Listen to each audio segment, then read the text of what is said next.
ગાંધીનગર સત્યાગ્રહ છાવણી ખાતે આમ આદમી પાર્ટી અને પોલીસ વચ્ચે ઘર્ષણ સર્જાયું। નમસ્કાર મિત્રો, હું વિપુલ પટેલ, શિક્ષાપત્રી સંદેશ ન્યૂઝ સત્યની સાથે એક નજર આજના મુખ્ય સમાચાર પર।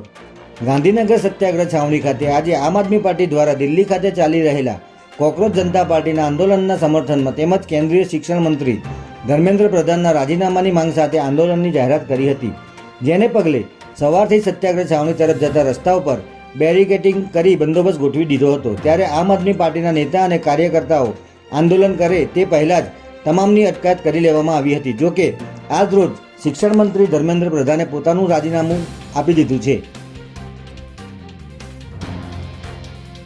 અમદાવાદ શહેરના ફતેવાડી વિસ્તારમાં પત્નીના પ્રેમીએ જ પતિ પર ફાયરિંગ કરી હોવાની ઘટના સામે આવી છે। પ્રાપ્ત માહિતી મુજબ ફતેવાડીમાં રહેતા જાવેદ ખાન પઠાણની પત્ની જાવેદના જ મિત્ર મુજાહિદ નાઈ સાથે ભાગી ગઈ હતી, જેને લઈને જાવેદ અને મુજાહિદ વચ્ચે અદાવત ચાલી રહી હતી। ત્યારે આજે વહેલી સવારે 3 વાગે જાવેદ અને તેનો ભાઈ ઘરની બહાર દુકાનમાં બેસી વાતો કરતા હતા।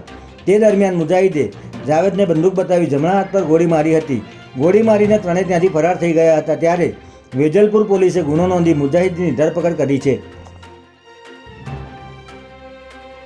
અમદાવાદ ગ્રામ્યમાં આવેલ વિરમગામ માળિયા સ્ટેટ હાઈવે પર પૂરના પાણીના પ્રહારથી અમદાવાદ નખત્રાણા એસટી બસ પલટી ગઈ હોવાની ઘટના સામે આવી છે। અમદાવાદ જિલ્લાના ગ્રામ્ય વિસ્તારોમાં અવિરત ખાબકી રહેલા અતિભારે વરસાદના કારણે તમામ રસ્તાઓ અને સ્ટેટ હાઈવે પર મોટા પ્રમાણમાં પાણી ભરાયા છે। ત્યારે અમદાવાદથી નખત્રાણા તરફ જઈ રહેલી એસટી બસ ધસમસતા પાણીમાં પલટી મારી ગઈ હતી।